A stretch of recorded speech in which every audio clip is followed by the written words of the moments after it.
welcome everybody to the next episode of the Supply Chainy podcast. My name is Nathan Cheney, and I'll be hosting you on this journey today as we speak with Tomas. And he's calling in from up in the Northeast today, I believe. Is that where you are, Carmen Sandiego? Yes. Right now I'm in New York City co-working space called Fabric. It's pretty great. It's like the only place in New York City where you get like a day pass for $29. So anyone in New York City watching, like it's a life hack I discovered. Good. Does it include all the coffee you can drink? All right, that should be it. Like just $29 worth of coffee is probably worth it. So what we're going to do is we're going to talk a little bit about the startup space. We're going to talk a little bit about education and university, that sort of thing, and then maybe drill down into the nuts and bolts of the business that you've started up and what that experience has been like. So before we get started, tell us a little bit more about yourself. Where are you from? What did you think you wanted to be when you grow up, and how did we get to being on this podcast here today? Awesome. Well, first of all, thank you so much for having me here, Nathan. It's an absolute pleasure. Oh, it's a loaded question. I'll give you like a long story short, and then we can like drill deeper into individual chapters if needed. But so my name is Tomas, and I'm just turned 29 2 days ago. Getting up there, man. I know, almost 30, almost dust, and that's what I heard. And so I'm from Czech Republic. My mom is Czech. My dad is American from Wisconsin, but they had me and my sister in Prague, Czech Republic, and that's where me and my sister spent most of our time growing up. And I studied, during high school, my main thing, I didn't focus too much on studies, focused on gymnastics. So I was my highest level was like junior Olympic level for Czech Republic in artistic gymnastics. 2013 was like a junior Olympic festival in Netherlands. So I qualified for that. That was like the peak of my career. And so ask your question, what did I want to be when I grow up? I wanted to be an Olympian and be win like a gold medal on rings.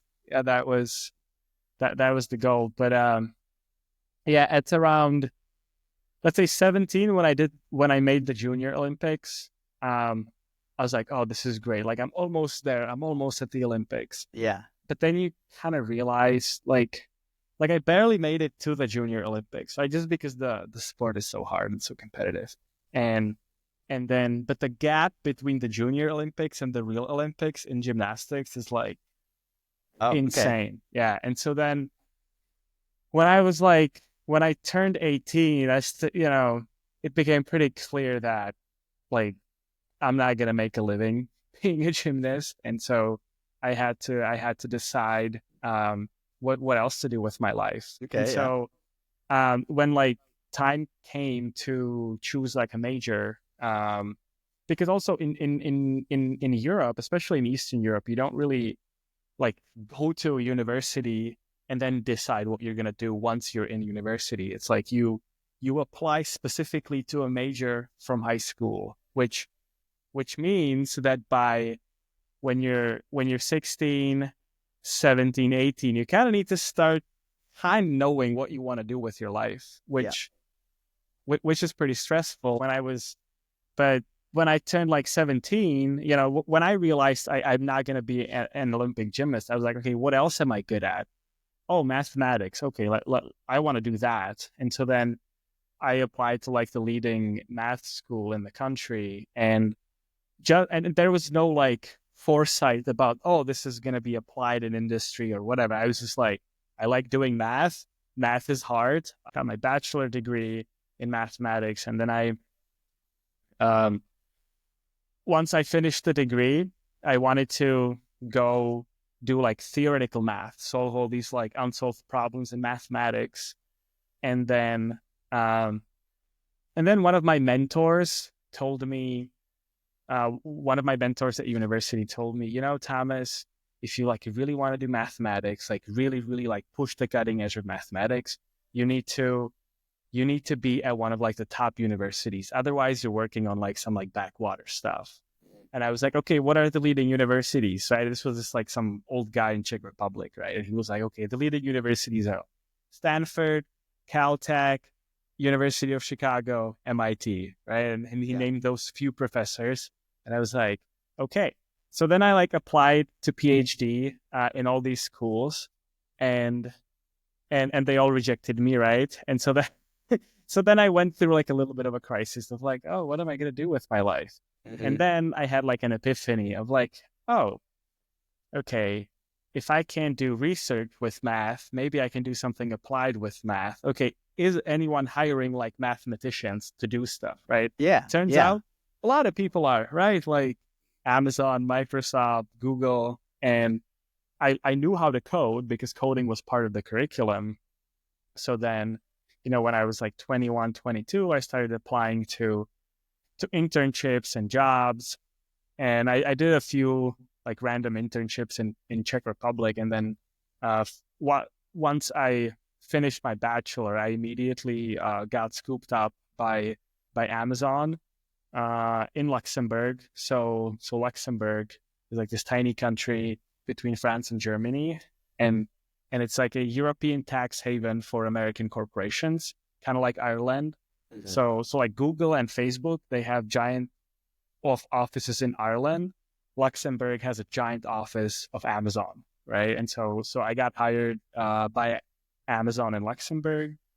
It was really interesting. I remember that day. They took like 3 months to like after the last interview, they took like 3 months to reply. And then they replied and they were like, oh, hey, you got the job. This is the salary. I was like, okay, that money from Eastern Europe to like a Western European salary. I was like, oh, wow, this is interesting. And then they were like, if you want it, you have like 1 day to reply yes. And if you do want it, you have like 2 weeks to like move here. Okay, let us know what you decided. And I was like, where is Luxembourg again? and then I just looked on the map and it was like, it was like an 8-hour drive. So I was like, okay, cool, whatever. I packed my car. And then so 2019, I joined Amazon in Luxembourg, built a lot of software for their supply chain operations, mainly like forecasting how many trucks we need and then routing of those trucks. They taught me a lot of stuff about these things. And then COVID happened, and then Luxembourg was already pretty boring even without COVID, right? And then during COVID, it was like it was terrible. Like and then during COVID, I got relocated to Seattle, so that was good. Had you been to the U.S. prior to that? Oh, time? I have, yeah. So my dad is American, right? Okay. Right. Yeah. So both me and my sister, that was actually the reason I got relocated to Seattle, because, so to answer your first question, I've grown up spending school years in Czech Republic and summers in Minneapolis, because that's where my dad is from. Gotcha. Yeah? Okay. And so I've been to America many times as a kid. Okay.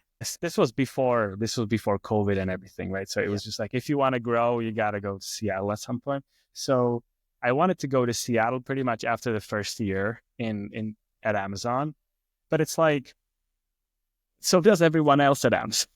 So like the funnel of like, the funnel of like getting to the mothership, it's, there's a process, there's a pipeline. And so I've been like working on like connecting hiring managers, trying to find people that are hiring, but there were always like a gazillion applicants. And then COVID happened. Yeah, ended up in Seattle.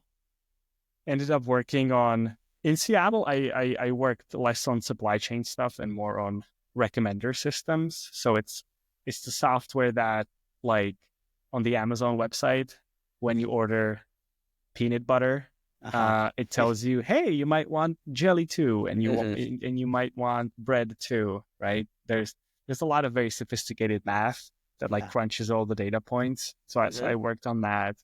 Super, super interesting. But so that's how I ended up in Seattle. But at some point, once I got to America, I was like, oh my goodness, this country's so great. Like this is amazing. Like Uh-huh. there's like way too much stuff to do. Like I love Amazon. I love working for Amazon. Like Amazon's given me so much, but like I want to do something on my own. Like I don't know what it is, but Mm-hmm. I want to do something on my own. And then um uh like mid late 23, it it started to like the idea started to crystallize, right? Like I've had a lot of friends and people always asking me for like tech ideas, like for tech opinions on their crazy ideas. And so Uh-huh. like I knew that there was a way for me to make some money helping people with tech uh, somehow, Yeah. right? And so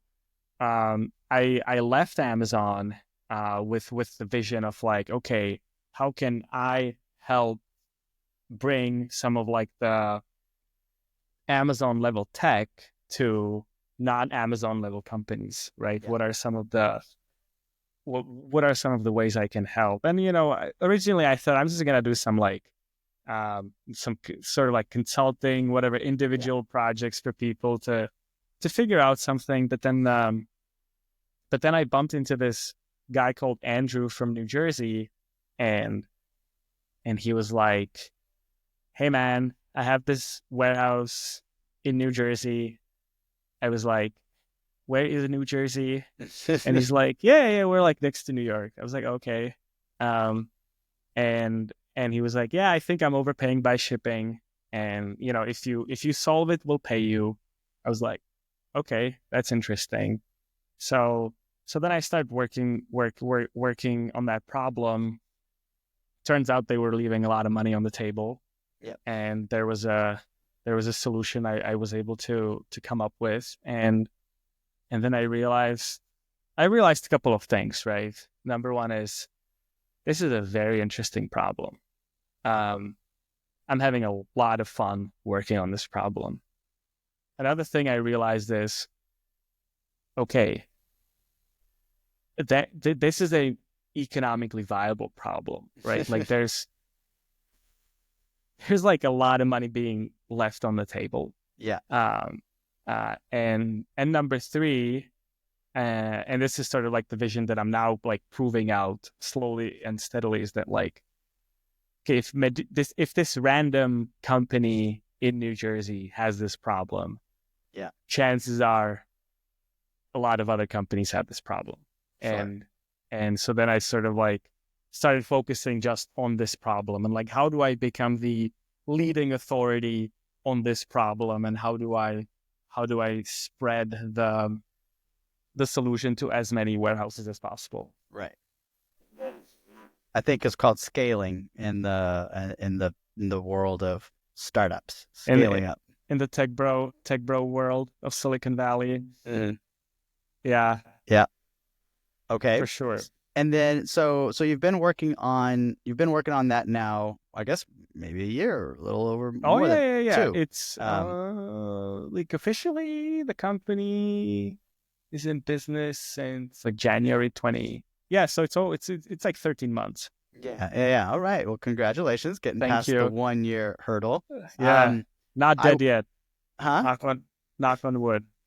Um, so you're right. So what I think is interesting about your story is that you are, an entrepreneur now, but that's not what your, school and education is in, or even like your first work years is. I think just the fundamentals of business, accounting and marketing, and all of these things, are not something that you went to class and studied and took tests on, like myself and many other folks did. So how how are you approaching the concept of being, a business operator, but operating it from your point of view and expertise, which is kind of IT and math and whatnot? Yeah.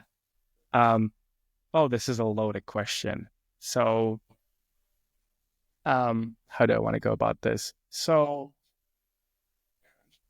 this problem, I have to say, I almost got a little lucky with the way the problem kind of fell into my lap.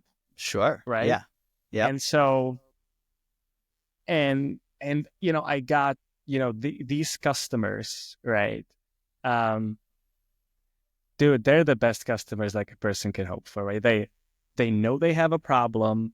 They have enough scale that like it pays for everyone to work on that problem. And they're also doing well. They're flush with cash. They want to invest the cash into making the business better. Right.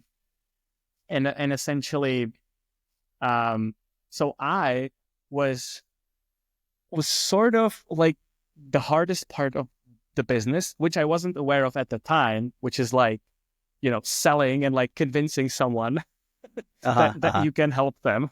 Yeah. I was almost not really exposed to that, right?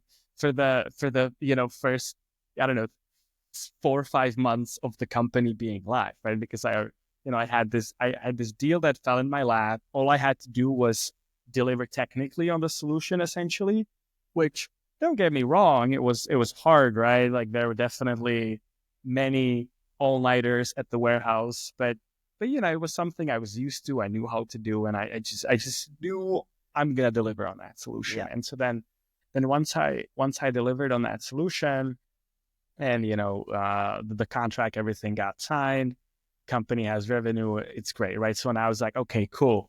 That was the hardest part. Now let's scale it, right? Because that's what everyone talks about always: 0 to 1, 0 to 1. Once you're 1 to 2 to 3 to 4, then so I was like, all right, now it's smooth sailing from now. And like, boy, was I wrong. And so because now I have to like go and like speak to people who are very similar to the people that already pay me, right? Yeah. But they're not aware of it, right? And now I have to convince them, right? And this is something, as you said, I've never been trained for. I especially in I'm from Eastern Europe, right? So like this whole like sales and wanting money or is generally frowned upon. So it's almost like this like weird. Yeah. It's like if you're like ambitious and you like wanna have money and want to be successful, people are like, who do you think you are? Like, can't you be like everyone else? Like, So there's a lot of that in Eastern Europe, and so ex-communist country, like Czech Republic, ex-communist country, right, makes sense then. Wanting to be successful is like newer generations are like unlearning it slowly. Yeah. But like my mom's generation and all the teachers in my school, right, grew up in just shut up and listen, right? And so this was, how did I go about it? Just mainly doing, read some business books, kind of one day at a time, one step at a time, and some sales books. The biggest learning that I'm still sort of processing and figuring out is just how much you kind of need to train yourself to read between the lines, just because people lie all the time, right? Especially in like business settings. It's like, oh, this is great, Thomas. This is great, Thomas. Yeah. Oh yeah. This is amazing. I think what you're working on is amazing. Not for me, but I think it's amazing. Yeah. And so like, but for a while, because then you're kind of like, you have this like false sense of like, I'm making progress. Everyone's telling me how great this is and how great I'm doing.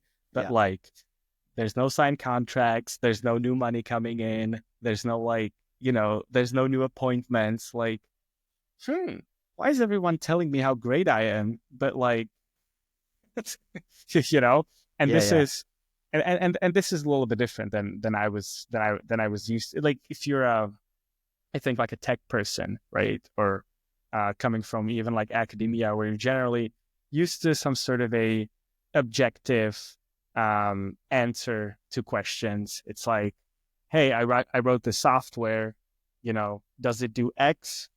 Yes or no, right? Generally, there's a pretty clear answer, yes or no. Whereas in business, the answer is always, it depends, but it also depends on a bunch of things that are not in your control, and you could do everything right, but the guy is just not feeling it, and that's just part of the process. Yeah.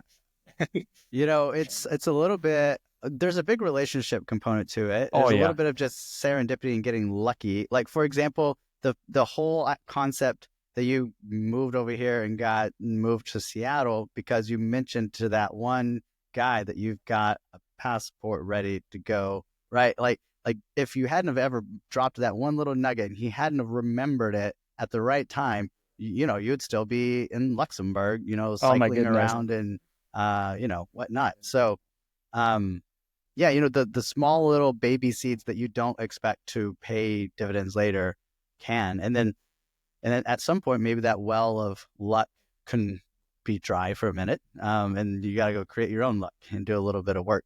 And be more intentional. And so it's great that you had such a great start. And people that gave very you thankful. Trust and gave you some a room to grow and figure things out. And then now it's kind of on you to replicate that consistently over and over at scale. Yeah. Right. Yeah. Scale. Yeah. Repeatable sales process. That's the.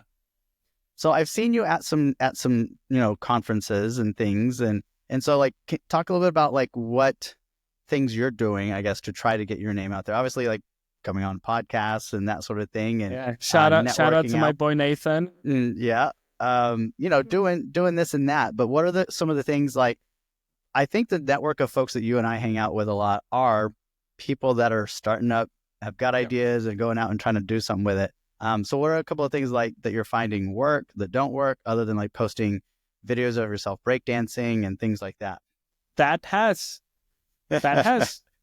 helped more than I expected. But great question. I think what I've learned, consistency matters. I think I have one thing that I was pretty lucky with as well, was that at a pretty early age, I recognized, okay, LinkedIn is an interesting platform. And like, I got my job at Amazon through LinkedIn. So I always kind of, LinkedIn always had like a special place in my heart. So so ever since I was like 22, I spent time on LinkedIn connecting with people and messaging people. So, fast forward 7 years, I now have 11,000 LinkedIn connections, right? And what's funny is I did, that little light bulb didn't switch for me until less than a year ago. Yeah. So I was very fortunate with that. It was really funny. And again, it was, my dad, and like, I never listened to my dad. It's like, dad Why would you do that? Yeah. My dad gives me advice and I want to do the opposite thing. Right. Yeah. But for some reason, my dad was like, oh, by the way, like, I found this thing called LinkedIn. You might want to check it out. And I was like, oh, and I listened to him like I think once ever. And that was it. Right. So I think LinkedIn, it seems to me, and I'm curious what you think about it, but it seems to me like people in our industry seem to hang out on LinkedIn a decent amount. So I found being consistent about posting on LinkedIn and thoughtful, like posting content that is not just, chat GPT, generated, but it's, and it's fire emojis. Yeah. Fire emojis seem to be doing pretty well. I have to say. But So content on LinkedIn, but that, it takes time. One thing that I'm like sort of proud of myself that I just did after just in January, it was sort of part of my resolution was because again, I'm from Eastern Europe. Another sort of like Eastern European mindset is like, you never want to pay for anything. Like especially if you can do it yourself, right? I'm not from Eastern Europe, but I'm still in the same thread. Yeah. I'm from Eastern Texas. Yeah. So it's like you never want to admit that you need help. You always want to do everything yourself, and then you never you never want to pay for anything, and and that's fine, right? But then I found that like, and I'm sure you figured it out, years before, but like, there's 24 hours a day, and like at some point you can't do everything, and so I could do everything. I could spend hours on LinkedIn, and then hours coding, and then hours, calling people and whatever. But there's just not enough hours in the day, and then I'm gonna also burn myself out, and that's also not gonna be helpful. So I decided that I'm gonna start like hiring people and paying people to do stuff for me, and it's great. Like now I'm like, why didn't I do this 6 months ago? Like, where could have I been if I started 6 months ago? So I hired a person to help me with LinkedIn, and she's terrific. And so like a lot of the stuff that you see on my LinkedIn is her, and she's doing absolutely great. And that is helpful. And what I think, like the last couple of weeks, I think first time ever, a couple of weeks ago, I've gotten some inbound from like ICP profiles. Like this never happened, right? I had to like chase people, and people would ignore me, and then like 3 weeks ago, like a guy from like a 3PL went on my website and booked a call with me, and I was like, wait, what? Why is this guy booking a call? Wait, what? Yeah. How did he even find the website, right? And I think this is sort of like the consistently kind of like being out there, sure, and then people kind of know about you. Another thing that I've discovered pretty recently, and it's one of those things that you kind of learn, that you kind of read in like business books, but you only really get it, I think, once you like do it yourself, which is that there's a lot of in sales and or generally in business, and there's this component of like trustworthiness and relationships, right? And so, which is something that everyone always talks about, right? But to me, the tech bro, I'm like, I have this product, I have this solution, bro, I can solve your problem. Like, just listen to me, just, and when you're like in this mindset, and this is the sort of energy you're projecting, it like turns people off, right? And the more it turns them off, the more you're like, but listen to me, like you don't understand. And so what I think I've been experiencing the last couple of weeks was Q3, Q4 has been pretty tough for us, and everyone was super busy. It's like, oh, we can, sorry, like we're busy, blah blah blah. And it was also, I think, Q3, Q4, the sort of presence that I had is we still looked very like amateurish, just your original logo design and such. The website still looked like a high school project, right? And so I spoke to a bunch of these people, and it's immediately they just look at me and they're like, no, what I already have a solution for that. No, like, our process is different. It's blah blah blah blah blah blah. Yeah. And then the same people you meet them at a trade show, you have a booth at the trade show, and the same guy goes to you. He doesn't remember you anymore, right? But he's like, oh, this is very interesting. I think there might be a fit here. Let's talk more. And it's like, what has changed? The product is still the same, but like the setting, his sort of like openness to like receive the pitch is completely different, right?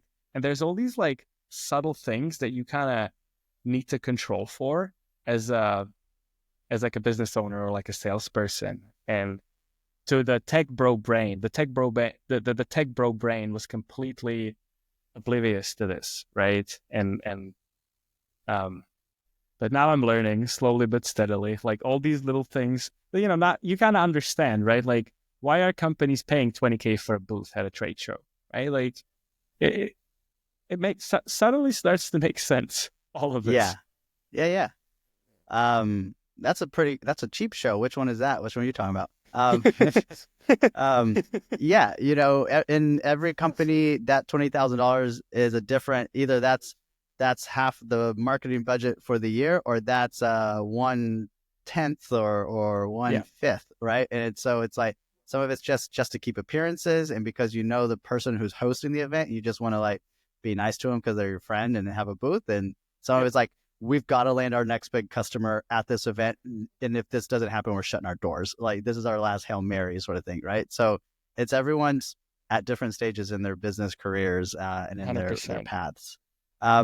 So you do post. I wanted to ask you. So you do, you post really candid, sort of grassroots, sort of shots from the warehouse and whatnot in LinkedIn, which I dig it. Are you anywhere else? Like, are you posting? Are you on any other platforms?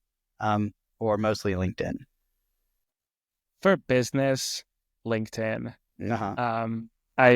That's where all my following is. That's where all my business-wise interesting following is. I post some like videos from the gym. I post on Instagram. Right, So you can subscribe. If you like the breakdancing on LinkedIn, there's more breakdancing on Instagram.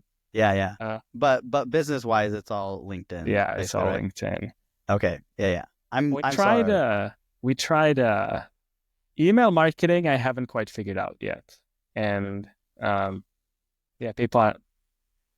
people are not feeling the replies on email marketing. Still working on that. Yeah. It's I've had some folks that talk to me about that. And the important thing, especially now that with like Supply Chain Social Club, for example, is if you've got a message that you really want to try to get hundreds of people to see, and that you really want to directly target them, post on LinkedIn may or may not get to all those folks that you want to invite to your party, right? And so it's been that experience that has taught me having a way to directly communicate where an algorithm is not between you and your audience is helpful. And in the world of a TikTok type of thing, where this platform could go away, I don't think LinkedIn is in jeopardy, but it's like, if that sort of platform has problems, they stand between you and your audience, and your audience is kind of your paycheck for a lot of folks, or it's your way to your next customer. So, I never thought about this until, again, recently, but having your customer's email and phone number and being able to directly engage with them, there's a lot to be said for that, for sure. 100%. Do you find email marketing useful for your business? I think I've sent a total of 5 emails, like from, just got the first sort of CRM a couple of months ago. And mostly it's all just for Supply Chain Social Club, because it's like hey, I want to invite you to this thing. And if you create a LinkedIn event, or if you post about it on LinkedIn, whatever, you're not going to be able to get it in the hands of everyone you want to try to invite. So that's forced me to start to think more like a proper business. Which is kind of crazy to say, even though I've dreamed of having my own business my whole life, now that I'm kind of like in the process of it, it's a weird feeling, and I'm, take it day by day. So that's very heartwarming and like calming, that like because to me, you seem like someone who like figured it out, right? But like knowing that you're also just kind of taking it step by step is like very like reassuring. It's like, okay, like I'm not the only one crazy here. It's you look at the folks that have startups that and all that we see is what we're exposed to, that they post about. And it's like any other sort of social media. You're only posting like mostly the good, juicy stuff. Like you're smiling. It's nothing like your no makeup and your bad hair days sort of posts, or your stressful ones. And so I think from the outside, it looks easy. Except for your post on New Year's Day of, hey, the code went haywire and we had to pull an all-nighter to fix it. And that sort of, just honesty, transparency, obviously there's some value to that. That was not fun. Yeah. But, for the most part, we see people only what they want to show, and they don't necessarily show the hard bits so much. Sure. Yeah. Well, we're at about that time where we want to try to wrap up. Before we kind of end here today, is there anything that we did not cover, or any sort of thing that you want to make sure that the audience takes away from this chat? Yeah, I'll use the last, minute or so to like promote myself a little bit. Go for it. So, we didn't touch about like what is it that I'm actually what is the name of your company again? And so we went on like a couple of tangents. I just want to make sure if you've made it this far and you're wondering what is it that Tomas actually does, is that we solve price aware cartonization for large parcels and pallets. What that means in the like regular English language layman's terms. Yeah. If you have a warehouse and you're shipping, 50 pounds worth of, smaller items across the US using FedEx, UPS, USPS, then you let humans make decisions about which item, how many boxes to use and which items go into which boxes, you're probably leaving money on the table. There's like these complicated formulas by which the carriers price you, and it's sometimes counterintuitive. Sometimes one big box is cheaper than two smaller boxes. Sometimes two smaller boxes are cheaper than one big box, right? And do you want a human to guess it, or you want like a mathematically optimal system telling you what the cheapest thing is all the time? And so that's what we do. And for orders of like over 20 pounds, 20 units, 1, 2, 3 cubic feet worth of stuff, average savings 10 to 20% depending on your carrier contract and everything. So I'll stop the ad right now. Come on, you were just like selling this whole episode. I couldn't get a word in edgewise about anything else, man. So no, I think we might have set a record there for the longest amount of time ever someone went without. We didn't even like say the name of Perseus. That's funny. But that's the cool thing is that for this setting and for what I'm trying to accomplish, it's like, if you want to go see what people do and sell and their products and stuff, there's plenty of podcasts for that. Other, that focus on the nuts and bolts, and you can go look at your LinkedIn and your company website and learn about that. Like what I want to try to do is like uncover the people. What's the person behind this business and this solution. So, well, hey, thanks for coming on. I know that you're going to be on the next Warehousing After Dark as a sponsor. So, cheers to that. And you're going to have to try to take everything you just said in the last 40 minutes of this and say it in 5 minutes during a commercial. So, just put yourself on 50x speed and get through it. Let's go. Maybe I'll just skip the long story short. It wasn't really long story short. It was just long. And then long just go straight to the ad. I think that's it. Right to the last 3-minute pitch. There you go. Sounds all right, good. Man. Hey, thanks for coming on. Just doing what you do. You're an inspiration because of the story and what you've done and what you've accomplished. And so thanks for that and sharing a little bit of that with us today. Thank you so much for having me, Nathan. This was a pleasure. Thank you.